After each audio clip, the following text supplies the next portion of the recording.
तो स्वागत है आपका एक नए वीडियो में। जैसा कि आप सभी को पता है, जेपीएससी मेंस पेपर 6 जो आपका जनरल साइंस, इन्वायरमेंट और टेक्नोलॉजी डेवलपमेंट से संबंधित है, यानी कि सामान्य विज्ञान, वातावरण और तकनीकी विकास से संबंधित है। और पेपर 6 में 5 सब्जेक्ट देखने को मिलते हैं, जिनमें से पहला आपका है भौतिक विज्ञान यानी कि फिजिकल साइंस। ग्रुप बी है आपका लाइफ साइंस यानी कि जीव विज्ञान। ग्रुप सी कृषि विज्ञान यानी कि एग्रीकल्चर साइंस। और ग्रुप डी वातावरणीय विज्ञान यानी कि इन्वायरमेंटल साइंस। और ग्रुप ई की अगर हम लोग बात करें तो वो है आपका विज्ञान और तकनीकी विकास यानी कि साइंस एंड टेक्नोलॉजी डेवलपमेंट। तो इस तरह से जो आपका पेपर 6 है वो टोटल 5 ग्रुप में, अलग अलग ग्रुप में डिवाइड है। इनमें से जो आपका ग्रुप ई था, जो आपका साइंस एंड टेक्नोलॉजी डेवलपमेंट है यानी कि विज्ञान और तकनीकी विकास, जिसमें हम लोगों को 9 बड़े बड़े टॉपिक के बारे में पढ़ना था, उसकी क्लासेस हम लोग कंप्लीट कवर कर चुके हैं। उसके बाद ग्रुप ए जो आपका भौतिक विज्ञान है यानी कि फिजिकल साइंस, उसकी भी क्लासेस हम लोग कंप्लीट कवर कर चुके हैं। और आज से हम लोग जीव विज्ञान यानी कि बायोलॉजी, ये जो सेक्शन है इसकी हम लोग क्लासेस स्टार्ट करेंगे। और ये आपका बायोलॉजी का क्लास नंबर 1 होगा। और आज की क्लास में हम लोग बायोलॉजी यानी कि जो आपका लाइफ साइंस है यानी कि जीव विज्ञान है, इसका हम लोग कंप्लीट सिलेबस का डिस्कशन करेंगे कि सिलेबस में हम लोगों को क्या पढ़ना है। और उसके बाद हम लोग जो भी अभी तक 6 जेपीएससी में, 7 to 10 जेपीएससी में, 11 to 13 जेपीएससी में, जेपीएससी बैकलॉग 2024 के एग्ज़ाम में जितने भी क्वेश्चन अभी तक पूछे जा चुके हैं, उन सभी क्वेश्चन को भी हम लोग कवर करेंगे। ठीक है, तो इस तरह से हम लोग आज का क्लास स्टार्ट करते हैं। ये आपका पहला क्लास होगा। ठीक है, ये आपका बायोलॉजी का पहला क्लास होगा। और ओवरऑल अगर साइंस टेक की देखा जाए तो वो आपका क्लास बहुत आगे चला गया है। ठीक है ना, तो ये बायोलॉजी का पहला क्लास है। और ये जितने भी वीडियो आपको मिलेगी वो सभी आपको प्लेलिस्ट में एक ही साथ मिलेगा। जैसे कि 1 से लेकर 20 से 22 वीडियो में आपका साइंस टेक कंप्लीट हो गया है, 8 से 10 वीडियो में आपका फिजिक्स कंप्लीट हो गया है। उसके बाद नेक्स्ट सीरीज जो है वो हम लोग आपका बायोलॉजी वाले सेक्शन को स्टार्ट किए हैं। और ये भी यकीन मानिए कि लगभग 20 क्लास में बायोलॉजी भी पूरा आपका कंप्लीट हो जाएगा। ठीक है, तो आज हम लोग बायोलॉजी का जो सिलेबस का जो डिस्कशन है वो हम लोग देखेंगे, और साथ ही साथ प्रीवियस ईयर क्वेश्चन जो भी पूछे गए उनको भी हम लोग एक बार देखेंगे। तो अगर हम लोग देखें बायोलॉजी वाले सेक्शन में, तो बायोलॉजी में देखें तो जीव विज्ञान यानी कि आपका लाइफ साइंस के अंतर्गत जो है यहाँ पे टोटल 5 तरह के जो है वो टॉपिक दिए हुए हैं, 5 बड़े बड़े टॉपिक दिए हुए हैं। फिर इनमें से कई सारे जो है वो सब टॉपिक छोटे छोटे निकल के आएंगे। इनमें से अगर हम लोग पहले टॉपिक की बात करें तो वो है आपका सजीव जगत। सजीव जगत पहला टॉपिक का लिखा हुआ है नाम यहाँ पे, यानी कि द लिविंग वर्ल्ड। सजीव जगत यानी कि दी लिविंग वर्ल्ड। उसके बाद इसी में ही आपको पहला टॉपिक हो जाएगा आपका सजीव जगत यानी कि द लिविंग वर्ल्ड। उसके बाद दूसरा टॉपिक है आपका कोशिका संरचना एवं उसके कार्य। ठीक है, कोशिका संरचना एवं उसके कार्य, ये दूसरा टॉपिक दिया हुआ है, यानी कि cell structure and its function. तो सेल का यानी कोशिका का स्ट्रक्चर क्या है और उसका कार्य यानी कि उसका फंक्शन क्या है, वो आपको जानना है। इसके अलावा इसी में एक टॉपिक और दिया हुआ आपका लास्ट टॉपिक, वो है आपका विविधता की, जीवों की विविधता। जीवों की विविधता यानी कि डाइवर्सिटी ऑफ ऑर्गेनिज्म। तो डाइवर्सिटी ऑफ ऑर्गेनिज्म आपका ऑर्गेनिज्म। तो ये यहाँ पे देखिए कि आपका जो टॉपिक 1 दिया हुआ है उसमें 3 छोटे छोटे टॉपिक निकल के आते हैं। पहला टॉपिक आपका सजीव जगत यानी कि द लिविंग वर्ल्ड। दूसरा टॉपिक है कोशिका संरचना और उसके कार्य यानी कि cell structure and its function. तीसरा टॉपिक है जीवों की विविधता यानी कि diversity of organism, organism diversity of organism. ठीक है, ये आपका पहला हो जाएगा। पहले टॉपिक में 3 सब टॉपिक निकल के आएंगे। ठीक है, सेकेंड जो टॉपिक है वो है आपका जैव अणु। जैव अणु को हम लोग बोलते हैं बायोमोलिक्यूल्स, इसके बारे में पढ़ना है। और जैव अणु यानी कि बायोमोलिक्यूल्स में हम लोगों को क्या क्या पढ़ना है, तो हम लोगों को पढ़ना है कार्बोहाइड्रेट, प्रोटीन, वसा, इसकी संरचना और इसके कार्य, यानी कि structure and function of carbohydrate, protein and fats. यानी कार्बोहाइड्रेट, प्रोटीन और फैट्स यानी कि वसा, इन तीनों का संरचना क्या है यानी कि स्ट्रक्चर क्या है, और इन तीनों का कार्य क्या है यानी कि फंक्शन क्या है, वो आपको जानना पड़ेगा। तो पहले इसमें जैव अणु में भी देखिएगा बहुत सारे सब टॉपिक में इसको डिवाइड किया हुआ है। तो पहला क्या हो जाएगा, ये कार्बोहाइड्रेट, प्रोटीन, वसा, इसकी जो है वो संरचना, ये आपको पढ़ना है। इसी में ही देखिएगा जैव अणु में आपका कार्बोहाइड्रेट के बारे में, प्रोटीन के बारे में और वसा के बारे में, तीनों का संरचना क्या है, तीनों का कार्य क्या है, वो आपको डिटेल से जानना है। इसी के बाद इसी में नेक्स्ट टॉपिक निकल के आता है, वो है आपका विटामिन क्या होते हैं और विटामिन और उनकी कमी से होने वाला रोग। यानी कि विटामिन के बारे में जानना है, जितने भी विटामिन देखने को मिलते हैं उन सभी विटामिनों को आपको पढ़ना है। और उसके बाद जो है वो विटामिन से होने वाले जो रोग है, विटामिन से होने वाले जो रोग है उन रोग को भी आपको जानना है। विटामिन और विटामिन के कमी से होने वाले जो भी रोग है, ठीक ना, वो भी आपको जानना है। यानी कि विटामिन जानना है और इसके डिफिशियंसी से होने वाले जो भी रोग है, यानी कि जो भी डिजीजेस है उनको आपको पढ़ना है, डिजीज़ के बारे में पढ़ना है। इसके बाद नेक्स्ट टॉपिक आपको पढ़ना है एंजाइम के बारे में। नेक्स्ट टॉपिक पढ़ना है आपको हार्मोन के बारे में। तो हार्मोन या फिर हार्मोन इसको बोलते हैं, तो एंजाइम्स के बारे में पढ़ना होगा, फिर आपको हार्मोन के बारे में पढ़ना होगा, और इसी में ही आपको जो है वो पादप हार्मोन और वृद्धि विनियमन के बारे में पढ़ना होगा। पादप हार्मोन यानी कि प्लांट हार्मोन्स के बारे में पढ़ना होगा, और साथ ही साथ उसका जो ग्रोथ का जो रेगुलेशन है, यानी कि उसका जो वृद्धि का जो विनियमन है, उसके बारे में आपको पता होना चाहिए। पादप हार्मोन के बाद आपको जंतु हार्मोन यानी कि पशु हार्मोन के बारे में पढ़ना है, यानी कि एनिमल हार्मोन्स के बारे में पढ़ना है। और फिर एनिमल हार्मोन्स का जो भी कार्य है, यानी कि उसके जो फंक्शन है, वो आपको पढ़ना पड़ेगा। यानी कि इसमें भी देखिएगा तो आपको 3-4 टॉपिक देखने को मिलेंगे। पहला है बायोमोलिक्यूल्स के अंतर्गत, यानी कि जैव अणु के अंतर्गत कार्बोहाइड्रेट, प्रोटीन, वसा, इन तीनों का कार्य और संरचना पढ़ना, यानी छोटा छोटा टॉपिक 3 वो यहाँ पे निकल गया। उसके बाद विटामिन और उसके कमी से होने वाला रोग, एक टॉपिक यहाँ पे निकल गया। उसके बाद एंजाइम, उसके बाद आपको हार्मोन पढ़ना है, उसके बाद एंजाइम पढ़ना है, उसके बाद हार्मोन पढ़ना है, और हार्मोन में आपको आपका पादप हार्मोन और आपका जंतु हार्मोन दोनों पढ़ना है। तो इस तरह से देखिएगा ग्रुप जो आपका टॉपिक नंबर 2 है, इसमें छोटे छोटे 5-6 को आपके टॉपिक निकल के आते हैं, 5 टॉपिक मान लो ना। तो एक टॉपिक के अंदर भी कई सारे सब टॉपिक निकल के आएंगे। ये यूनिट दिया हुआ है, और इस समझो कि ये 5 गो यूनिट दिया हुआ है, और 5 गो यूनिट में आपको कई सारे टॉपिक पढ़ने हैं, कई सारे चैप्टर पढ़ने हैं, समझे ना बात को। तो ठीक है, एक बार हम फिर से बता देते हैं। जैव अणु यानी कि बायोमोलिक्यूल्स के अंतर्गत हम लोगों को कार्बोहाइड्रेट, प्रोटीन और जो फैट है, इन तीनों का स्ट्रक्चर और इसका जो भी फंक्शन है यानी कार्य है, वो आपको पढ़ना है। इसके अलावा विटामिन और विटामिन के कमी से होने वाला जो भी डिजीज़ है उनके बारे में पढ़ना पड़ेगा। फिर आपको एंजाइम, उसके बाद आपको हार्मोन, इसके बारे में पढ़ना है।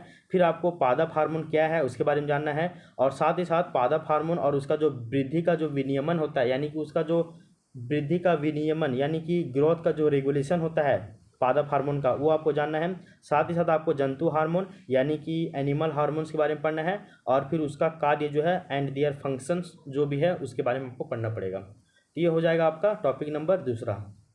तो इस तरह से आपके 2 टॉपिक क्लियर हो गए हैं। अब आइए सिलेबस में तीसरा जो टॉपिक है, वो तीसरा नंबर का जो टॉपिक है वो आपका टॉपिक नंबर 1 से बहुत ज़्यादा मैच करेगा। तो तीसरा नंबर का जो टॉपिक है वो आपका टॉपिक नंबर 1 से मैच करेगा। कैसे, देखिए, पहले टॉपिक में 3 गो सब टॉपिक है दिया हुआ। सजीव जगत यानी कि द लिविंग वर्ल्ड, दूसरा है कोशिका संरचना और उसके कार्य यानी कि cell structure and its function, और तीसरा है आपका जीवों की विविधता यानी कि डाइवर्सिटी ऑफ ऑर्गेनिज्म, जीवों की विविधता यानी कि डाइवर्सिटी ऑफ ऑर्गेनिज्म। बार बार इसमें हम थोड़ा सा लड़खड़ा रहे हैं ना। एनीवे, तो कोशिका संरचना और उसके जो कार्य हैं वो आपको यूनिट 1 में पढ़ना है, और यूनिट 3 में कोशिका का जो प्रजनन है यानी कि सेल का जो रिप्रोडक्शन है उसको जानना है। और सेल का जो रिप्रोडक्शन है इसमें आपको क्या क्या जानना है, सबसे पहले आपको कोशिका चक्र पढ़ना है यानी कि सेल साइकिल पढ़ना है। उसके अलावा फिर इसी में आपको समसूत्री विभाजन और आपको अर्धसूत्री विभाजन के बारे में जानना है, यानी कि माइटोसिस और आपको मियोसिस, ये जो पूरा प्रोसेस है इसके बारे में आपको पता होना चाहिए। तो सेल रिप्रोडक्शन यानी कि कोशिका प्रजनन के अंतर्गत कोशिका चक्र, और उसके अलावा समसूत्री विभाजन और आपका अर्धसूत्री विभाजन पढ़ना है। यानी कि सेल रिप्रोडक्शन में आपको सेल साइकिल पढ़ना है, माइटोसिस पढ़ना है, और आपको मियोसिस के बारे में पूरा पढ़ना पड़ेगा डिटेल से। तो जब भी आप टॉपिक पढ़िएगा तो इसमें आप कोशिका की संरचना और उसके कार्य इसी टॉपिक के साथ ही नेक्स्ट टॉपिक में पढ़ लीजिएगा, कोशिका चक्र, तो समसूत्री विभाजन और आपका अर्धसूत्री विभाजन के बारे में। तब जाकर जो है वो आपको चीज़ें आसान हो जाएगी। समझे ना बात को मेरी? जी हाँ। तो ये 3 टॉपिक आपको यहाँ तक क्लियर हो गया होगा, और ये इंपॉर्टेंट भी है और प्लस की बहुत आसान भी है, किया जा सकता है इसमें। चौथा अगर हम लोग टॉपिक की बात करें तो वो भी आपका है, टॉपिक बोलिए या फिर जो इसको हम लोग यूनिट बोलेंगे, चौथा नंबर, तो वो है आपका मेंडल का जो आनुवांशिक जो नियम है, यानी कि यहाँ पे लिखा हुआ आपका मेडेलियन वंशानुक्रम, मोनो हाइब्रिड और डाई हाइब्रिड, ये लिखा हुआ है। मतलब कि इसमें क्या पढ़ना है वो देख लो। सिंपल सी बात देखो, इसमें कई सारे ना, इसमें पढ़ना कि मेंडल का जो आनुवांशिक का जो नियम है, यानी कि मेंडल का जो आनुवांशिकता का जो नियम है, यानी कि यहाँ पे लिखा हुआ इंग्लिश का ही हिंदी कर दिया गया है, इसलिए थोड़ा सा यहाँ पे वर्ड आपको दूसरा दिखेगा। यहाँ पे लिखा हुआ मेंडेलियन वंशानुक्रम, मोनोहाइब्रिड और आपका डाईहाइब्रिड क्रॉस। इसका मतलब सिंपल सी बात समझिए कि मेंडल के आनुवांशिक का नियम, जिसमें आपको एकल संकरण और आपको द्विवीय संकरण के बारे में पढ़ना है। एकल संकरण यानी कि मोनोहाइब्रिड के बारे में, और द्विवीय संकरण यानी कि डाईहाइब्रिड के बारे में। तो द्विवीय संकरण और एकल संकरण ऐसे होता है ना। तो देखिए मेंडल के आनुवांशिक नियम, तो ये हो जाएगा पहला टॉपिक। इसमें क्या पढ़ना है? मेंडल के आनुवांशिक के नियम, ये पढ़ना है, जिसमें आपको मोनोहाइब्रिड यानी कि एकल संकरण पढ़ना है, और डाईहाइब्रिड यानी कि द्विसंकर संकरण पढ़ना है। द्विसंकर संकरण पढ़ना है। तो एकल संकरण और द्विसंकरण ऐसा भी बोल सकते हो, वो आपको पढ़ना है। तो आपका मेंडेलियन वंशानुक्रम, मोनोहाइब्रिड और डाईहाइब्रिड, ये इंग्लिश में लिखा हुआ है। Mendelian inheritance, monohybrid and dihybrid cross, ये सिंपल लिखा हुआ है। तो इसको हम लोग मोनोहाइब्रिड और डाईहाइब्रिड को हम लोग, मोनोहाइब्रिड और आपका डाईहाइब्रिड जो क्रॉस है, इसको हम लोग हिंदी में क्या समझेंगे कि मेंडल के आनुवांशिकता का नियम इसमें पढ़ना है, और इसी में हम लोग मोनोहाइब्रिड और आपका डाईहाइब्रिड क्रॉस, यानी कि आपका क्या बोलिएगा, तो एकल संकरण का जो नियम है और साथ ही साथ जो संकरण का जो नियम है वो आपको पढ़ना है। फिर इसी में आपको नेक्स्ट टॉपिक लिखा हुआ है सेक्स लिंक्ड। सेक्स लिंक्ड, इसको हम बोलते हैं लिंग वंश गति। क्या बोलते हैं? लिंग वंश गति। एक ये टॉपिक पढ़ना है आपको, लिंग वंश गति, इस टॉपिक को पढ़ना है, जिसमें आपको क्या क्या पढ़ना है, तो इसको हम लोग बोलते हैं क्या, तो ये हो जाएगा, इसमें कहा जाता है कि आपको सेक्स लिंक्ड इसमें पढ़ना है, यानी कि इसमें आपका इनहेरिटेंस, सेक्स का जो डिटर्मिनेशन होता है, डीएनए का जो आपका स्ट्रक्चर होता है, उसका जो फंक्शन होता है, इन सभी के बारे में आपको पढ़ना है। क्या क्या वो समझिए आप। इसमें आपको सेक्स लिंक्ड यानी कि लिंग वंश जो गति है, इसके बारे में पढ़ना पड़ेगा। फिर इसी में जो है आपका लिंग का निर्धारण कैसे होता है वो आपको जानना है, लिंग का निर्धारण, इस टॉपिक को पढ़ना है। फिर साथ ही साथ नेक्स्ट में इसी में आपको पढ़ना पड़ेगा डीएनए का संरचना और उसका कार्य, यानी कि डीएनए का स्ट्रक्चर क्या है और डीएनए का फंक्शन क्या है वो आपको जानना है। ठीक है। फिर इसी में ही आपको एक कॉन्सेप्ट आता है डीएनए रेप्लिकेशन का। डीएनए रेप्लिकेशन यानी कि डीएनए का जो है प्रतिकृति का कॉन्सेप्ट आता है, जिसको हम लोग क्या बोलते हैं? DNA replication. तो डीएनए रेप्लिकेशन का क्या है प्रक्रिया, वो आपको जानना पड़ेगा। फिर एक आपका प्रोटीन संश्लेषण का प्रोसेस आता है, तो प्रोटीन संश्लेषण भी क्या होता है, यानी कि प्रोटीन संश्लेषण को भी हम लोग इंग्लिश में क्या बोलते हैं, तो उसको हम लोग बोलते हैं प्रोटीन सिंथेसिस। तो प्रोटीन सिंथेसिस का कॉन्सेप्ट क्या है वो भी आपको जानना पड़ेगा। जीन का जो विनियमन होता है, जीन का विनियमन या फिर इसी को हम लोग बोलते हैं जीन का नियमन, इसको हम लोग सिंपल लैंग्वेज में बोलते हैं जीन रेगुलेशन। तो जीन का जो रेगुलेशन होता है, यानी कि जीन रेगुलेशन यानी कि जीन विनियमन, ये कॉन्सेप्ट क्या है उसके बारे में भी आपको पढ़ना पड़ेगा। और लास्ट में आपको भेदभाव का आणविक आधार के बारे में पढ़ना पड़ेगा, या फिर समझिए इनका विभेदन के आधार पे जो आणविक आधार है, यानी कि विभेदन के आणविक आधार पढ़ना पड़ेगा। विभेदन के आणविक आधार यानी कि इसको हम लोग क्या बोलते हैं, तो मॉलिक्यूलर बेसिस ऑफ आपका डिफ्रेंशिएशन। तो मॉलिक्यूलर बेसिस ऑफ डिफ्रेंशिएशन, इसके बारे में पढ़ना है आपको। यानी कि जीन विनियमन यानी कि भेदभाव का आणविक आधार के बारे में पढ़ना है, यानी कि मॉलिक्यूलर बेसिस ऑफ डिफ्रेंशिएशन। तो ये थोड़ा सा पेचीदा भी है और ये थोड़ा सा लंबा चौड़ा है, इसमें बहुत कुछ पढ़ना है हम लोगों को। तो सिंपल सी बात याद रखिए, चौथे नंबर जो यूनिट है इसमें आपका मेंडल का आनुवंशिकता का नियम पढ़ना है, जिसमें आपको मोनोहाइब्रिड और डाईहाइब्रिड क्रॉस के बारे में पढ़ना है, यानी कि एकल संकरण और आपका द्विवीय संकरण जो है इसके बारे में पढ़ना है। फिर आपका सेक्स लिंग वंशानुगत के बारे में पढ़ना है, यानी कि लिंग वंश गति के बारे में पढ़ना है, जिसमें लिंग का निर्धारण क्या है से होता है वो आपको जानना पड़ेगा।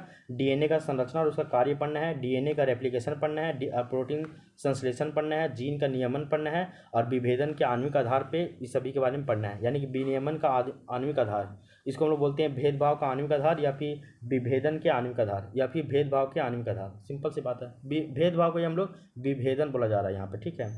और पांचवा जो यूनिट है या फिर पांचवा जो टॉपिक है वो आपको पढ़ना पड़ेगा पृथ्वी के जीवन के विकास के सिद्धांत, और इसमें मानव विकास को भी शामिल किया गया है। तो पृथ्वी पर जो जीवन का जो विकास हुआ है इसके बहुत सारे सिद्धांत आए हैं, डार्विनवाद का सिद्धांत, जो भी सिद्धांत आए होंगे, मेंडल का सिद्धांत, जो भी सिद्धांत आए होंगे उनके बारे में हमको पढ़ना है। तो पृथ्वी पर जीवन के विकास का जो सिद्धांत है उसके बारे में आपको डिटेल से आपको पढ़ना पड़ेगा। यानी कि theories of evolution of life of earth, यानी कि theories of evolution of life of earth में। इसके अलावा इसी में आपको मानव विकास को भी इसी में शामिल किया गया, यानी कि इंक्लूडिंग ह्यूमन इवोल्यूशन। तो मानव विकास को भी इसी में शामिल करके पढ़ना, यानी कि इंक्लूडिंग ह्यूमन आपका इवोल्यूशन के बारे में भी पढ़ना पड़ेगा। समझ में आ गया। तो ये टॉपिक थोड़ा सा लंबा है और इसके बारे में थोड़ा सा कठिनाई होता है आमतौर पर समझने में। समझे ना बात को। तो इस तरह से ये बायोलॉजी का पूरा जो है वो सिलेबस डिस्कस किया हुआ है। तो बायोलॉजी का भी सिलेबस यकीन मानिए ना, तो 20 क्लास में बायोलॉजी का सिलेबस कंप्लीट हो जाएगा। मान लीजिए 20 क्लास, लगभग 20 क्लास मान लीजिए ना, 20 क्लास में पूरा कंप्लीट जो है ना बायोलॉजी, वो कंप्लीट बायोलॉजी आपका कंप्लीट हो जाएगा 20 क्लास में ही। तो एक बार हम फिर से बता देते हैं बायोलॉजी के सिलेबस में आपको क्या क्या पढ़ना है। पहला में आपका है सजीव जगत, कोशिका संरचना और उसके कार्य और जीवों की विविधता पढ़ना है।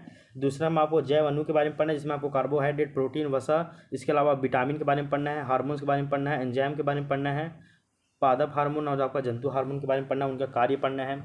फिर आपको कोशिका प्रजनन पढ़ना है, जिसमें आपका कोशिका चक्र, समसूत्री विभाजन, अर्धसूत्री विभाजन के बारे में पढ़ना है। फिर मेंडल का आनुवंशिकता का नियम पढ़ना है, जिसमें आपको एकल संक्रमण और आपका द्विसंक्रमण के बारे में पढ़ना पड़ेगा। लिंग वंशानुगत क्या होता है, लिंग निर्धारण कैसे होता है, डीएनए का संरचना क्या है, डीएनए का कार्य क्या है वो जानना है, डीएनए का आपका रेप्लिकेशन कैसे होता है, प्रोटीन या आपका सिंथेसिस यानी कि आपका प्रोटीन संश्लेषण कैसे होता है, जीन विनियमन कैसे होता है। इसके अलावा आपका विभेदन का आणविक आधार यानी कि भेदभाव का आणविक आधार क्या है वो आपको जानना पड़ेगा। फिर पृथ्वी पर जीवन का जो विकास हुआ है उसके बारे में बहुत सारे सिद्धांत हैं, उन सभी सिद्धांतों को पढ़ना पड़ेगा। और लास्ट में आपको इसी में ही मानव विकास का सिद्धांत को भी शामिल करके पढ़ना पड़ेगा, यानी कि मानव का भी विकास कैसे हुआ है, तब जाकर ये आपका पूरा बायोलॉजी का जो है वो सिलेबस कंप्लीट हो पाएगा। तो बायोलॉजी का सिलेबस देखिएगा बहुत ज़्यादा बड़ा नहीं है, लेकिन इंपॉर्टेंट है। समझे ना बात को। अब हम लोग अभी तक जितने भी प्रीवियस ईयर क्वेश्चन में बायोलॉजी का पूछा गया है उसको भी हम लोग देख लेते हैं, ठीक है ना। एक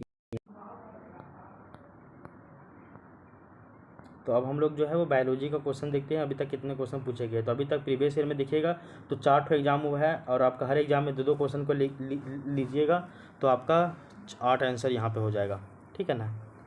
तो सबसे पहले अगर हम लोग देखें 6 जेपीएससी में क्या पूछा गया था, तो 6 जेपीएससी में क्वेश्चन पूछा गया था कि लिंग सहलग्न वंशागति से आप क्या समझते हैं और उपयुक्त उदाहरणों के द्वारा इसको स्पष्ट कीजिए। तो पहला क्वेश्चन क्या था कि लिंग संलग्न वंशागति से आप क्या समझते हैं और इसको उदाहरण के माध्यम से समझाना था। फिर 6 जेपीएससी में एक और क्वेश्चन पूछा गया था कि जो आपका प्यूटरी जो ग्रंथि होता है इसके 4 महत्वपूर्ण हार्मोन के नाम लिखना था और उनका क्या क्या कार्य है, उन सभी कार्यों पे आपको डिटेल से चर्चा करना है, ठीक है। तो 6 जेपीएससी में 2 क्वेश्चन था। एक क्वेश्चन है लिंग संलग्न वंशागति से आप क्या समझते हैं और उपयुक्त उदाहरण देकर उसके बारे में स्पष्ट समझाना था। दूसरा क्वेश्चन प्यूटरी जो ग्रंथि है इसके 4 महत्वपूर्ण हार्मोन के नाम लिखना है और उन हार्मोनों का फिर कार्य क्या क्या है, उन सभी कार्यों पर चर्चा भी करना है। इसके अलावा अगर हम लोग 7th जेपीएससी की बात करें, 7 to 10 जेपीएससी की, तो इसमें बोला गया था कि आवश्यक अमीनो एसिड क्या है और स्वास्थ्य बनाए रखने के लिए ये क्यों जरूरी है। यानी कि आपको अमीनो एसिड के बारे में पढ़ना था कि जो भी आवश्यक अमीनो एसिड है वो क्या होता है और स्वास्थ्य बनाए रखने के लिए ये क्यों जरूरी है, इसके बारे में आपको जानकारी होना चाहिए। फिर 7 to 10 जेपीएससी में एक और क्वेश्चन पूछा गया था कि विटामिन क्या होते हैं और विटामिन की कमी से होने वाले 3 रोगों का जो है वो वर्णन करना था। डिटेल से आपको बतलाना था विटामिन के बारे में, कितने तरह के विटामिन होते हैं उन सभी के बारे में भी आपको बतलाना था यहाँ पे। फिर 11 to 13 जेपीएससी में देखिएगा तो वहाँ पे क्वेश्चन पूछा गया था कि आपका प्रदूषण से आप क्या समझते हैं और वायु प्रदूषण का विस्तृत विवरण दीजिए। और ये आपका इकोलॉजी वाला भी पार्ट हो गया था, इकोलॉजी के बारे में यहाँ पे जुड़ गया। और आपका एक और क्वेश्चन पूछा गया था लिंग निर्धारण क्या है और पशुओं में लिंग निर्धारण की प्रक्रिया का जो है वो वर्णन कीजिए। यानी कि एकदम डायरेक्ट जो है वो टॉपिक से उठाया गया। टॉपिक में आपका लिंग निर्धारण क्या है टॉपिक में लिखा ही हुआ है और साथ ही साथ इसी में आपको पढ़ना था लिंग निर्धारण के बारे में ही कि जो भी पशुओं में जो लिंग निर्धारण होता है वो प्रक्रिया क्या है क्या नहीं है, वो प्रक्रिया आपको पढ़ना ही है और डायरेक्ट क्वेश्चन पूछ भी लिया गया। तो ये आपका 11 जेपीएससी का क्वेश्चन हो गया। एक क्वेश्चन तो आपका इकोलॉजी वाला था कि प्रदूषण से आप क्या समझते हैं और इसमें वायु प्रदूषण का विस्तृत विवरण दीजिए। और 11 जेपीएससी में एक और क्वेश्चन पूछा गया था कि लिंग निर्धारण क्या है और पशुओं में जो लिंग निर्धारण की जो प्रक्रिया है उस प्रक्रिया का वर्णन करना है, ठीक है। ये आपको पता चल गया है। नेक्स्ट देखिएगा आपका जो जेपीएससी बैकलॉग हुआ था 2024 वाले में, उसमें क्वेश्चन क्या पूछा गया था, उसमें भी 2 क्वेश्चन था, जिसमें से आपको एक क्वेश्चन जो है वो आपको अटेम्प्ट लेना था। क्वेश्चन था कि अधिवृक्क ग्रंथि और अग्नाशय से स्रावित 2 हार्मोन के नाम लिखना है। यानी कि अधिवृक्क ग्रंथि से जो भी स्रावित होते हैं आपके हार्मोन्स, और आपके अग्नाशय से निकलने वाले जो भी हार्मोन्स है, यानी कि अधिवृक्क ग्रंथि से और अग्नाशय से निकलने वाले 2 ठो हार्मोन का नाम लिखना है, और फिर उनके कार्यों को भी स्पष्ट और डिटेल से आपको बतलाना है। फिर आपका यहाँ पे है जेपीएससी में ही बैकलॉग में एक और क्वेश्चन पूछा गया था कि जो आपका माइटोटिक, यहाँ पर माइटोटिक नहीं होगा, हाँ माइटोटिक समझिए, एक होता है आपका मियोसिस, एक होता है आपका माइटोटिक। तो यहाँ पे माइटोटिस नहीं होता है, माइटोटिक नहीं होता बल्कि माइटोसिस होता है, और एक होता है आपका मियोसिस। तो माइटोसिस मतलब अर्धसूत्री, अर्धसूत्री नहीं होता भाई, रुको एक मिनट। माइटोसिस, माइटोसिस मतलब होता है क्या, तो उसका मतलब होता है समसूत्री। तो ये सब ना हिंदी में देख के नहीं, थोड़ा बहुत इंग्लिश भी देख लीजिएगा। एक होता है आपका है, क्या बताते हैं, एक होता है आपका, देखिए ये सब ना इम्पोर्टेंट है, एक होता है आपका माइटोसिस और एक है आपका मियोसिस। तो जो आपका माइटोसिस है उसी बारे में क्वेश्चन यहाँ पूछा गया था। तो जो आपका माइटोसिस जो प्रक्रिया है उसको हम लोग बोलते हैं समसूत्री विभाजन, और मियोसिस को बोलते हैं हम लोग अर्धसूत्री विभाजन, ठीक है ना।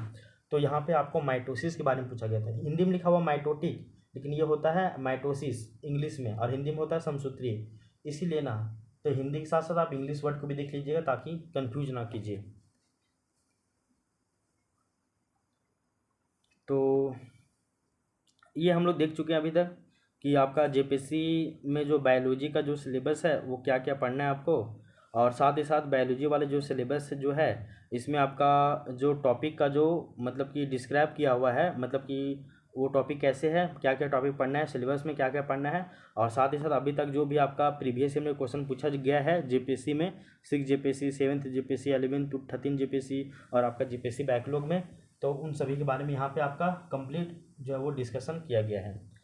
तो ज़्यादा लंबा वीडियो नहीं बनाएंगे, केवल हम लोग यहाँ पे सिलेबस डिस्कशन को ही कंप्लीट करते हैं, कवर करते हैं। इसके बाद हम लोग जो है वो नेक्स्ट क्लास में हम लोग स्टार्ट करते हैं एक नया टॉपिक, और वो टॉपिक रहेगा आपका कोशिका संरचना और उसका कार्य, और साथ ही साथ आपका कोशिका का जो जनन है, यानी कि कोशिका का जो रिप्रोडक्शन है, जिसमें आपका कोशिका चक्र यानी कि सेल साइकिल, फिर आपका समसूत्री विभाजन यानी कि आपका माइटोसिस प्रोसेस, और जो आपका अर्धसूत्री विभाजन है यानी कि मियोसिस प्रोसेस, ये इसी टॉपिक को हम लोग स्टार्ट करेंगे, और एक क्लास में वो भी टॉपिक आपका पूरा कंप्लीट हो जाएगा। थोड़ा लंबा है, थोड़ा बड़ा है, टाइम लगेगा, बट वो एक क्लास में आपका पूरा टॉपिक क्लियर हो जाएगा, ठीक है ना। तो बस वीडियो में आप लगातार बने रहिए, और फिर क्या, इसी तरह। तो सिलेबस डिस्कशन हो गया है कंप्लीट बायोलॉजी का, और इसी के अनुसार आपको बायोलॉजी में लेके चलना है, ठीक है ना। और इसी में ही आप थोड़ा बहुत और अपने स्तर पे जो है वो वैल्यू एडिशन कर सकते हो, टॉपिक में कंटेंट बढ़ा सकते हो। बाकी बात आंसर राइटिंग का प्रैक्टिस आपको करना पड़ेगा। और ये जो आपको 5 गो यूनिट दिया हुआ है, मान लीजिए 5 गो यूनिट में आपको समझ लीजिए कि कम से कम अगर हर यूनिट में 3-3, 4-4 गो टॉपिक देखे, तो मान लीजिए ना 15 से 20 गो टॉपिक पढ़ना है, और 20 को अगर आप आंसर लिख लीजिएगा बायोलॉजी पे ना, 20 से 25 गो आंसर जब आप बायोलॉजी में लिख लीजिएगा ना, तो आप एक बेहतर स्थिति में अपने आप को पाइएगा, ठीक है। और आपका सिलेबस भी कवर हो जाएगा, और आप एक बेहतर स्थिति में रहिएगा। और बायोलॉजी से आपको कितना नंबर का क्वेश्चन मिलेगा, 32 मार्क्स का क्वेश्चन पूछा जाएगा, और एटलीस्ट 32 में आप कम से कम 24-25 तो ला ही सकते हैं एवरेज। और बेहतर प्रयास कीजिएगा तो 26-27 भी ला सकते हैं। तो 25-26 तक प्रयास कीजिएगा, एवरेज भी आ जाएगा ना। अगर 25-25 भी नंबर मिलेगा तो 5 गो सब्जेक्ट है, तो 25-25 125 ऐसे ही आ जाएगा आपको, और 40 नंबर का ऑब्जेक्टिव है, यानी 20 गो क्वेश्चन है। 20 क्वेश्चन में आपका 13 क्वेश्चन भी सही हो जाए और आपका 7 गलत हो जाए, यानी 13 दूनी 26 नंबर। तो इधर आपका आ जाएगा 125 नंबर, और इधर 26 नंबर, यानी कि 151 नंबर। तो पेपर 6 में 151 नंबर बहुत है भाई, ठीक है। अगर इतना आ जाएगा 151, आप 150 तक का टारगेट रखिएगा, और गिरते पड़ते 140 तक पहुंच जाइएगा ना, तो काफ़ी है। 140, 145, उससे ज़्यादा प्रयास भी मत कीजिएगा, ज़्यादा एफर्ट भी मत दीजिएगा, नहीं तो अदर सब्जेक्ट में फिर आपका जो है वो मार्जिन कम हो जाएगा, ठीक है। तो अब हम लोग मिलते हैं नेक्स्ट वीडियो में एक नए टॉपिक के साथ। नए टॉपिक के क्या मतलब, मतलब कि एक टॉपिक को हम लोग एक क्लास में कंप्लीट कवर करते हुए जाएंगे, ठीक है ना। ठीक है फिर, thank you, take care, bye bye, आपका दिन शुभ हो।